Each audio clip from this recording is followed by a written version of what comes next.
میخک. این دانه کوچک و معطر یکی از شگفتی‌های طب سنتی است.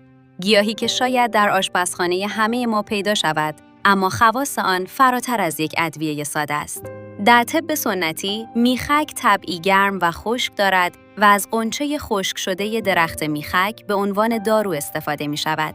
همین غنچه‌های کوچک سرشار از ترکیبات فعال هستند که قرن‌هاست برای درمان دردها و تقویت بدن به کار می‌روند. یکی از معروف‌ترین خواص میخک تسکین درد دندان است. روغن طبیعی موجود در میخک خاصیت بی‌حس کننده دارد و می‌تواند درد و التهاب را کاهش دهد. به همین دلیل در گذشته قبل از وجود داروهای شیمیایی، میخک یکی از اصلی‌ترین درمان‌ها برای دندان درد بود.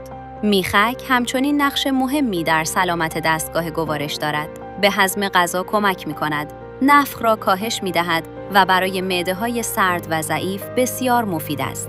مصرف متعادل آن بعد از غذا می‌تواند احساس سنگینی و دلدرد را کم کند. از دیدگاه طب سنتی، میخک یک آرامبخش طبیعی نیز محسوب می‌شود.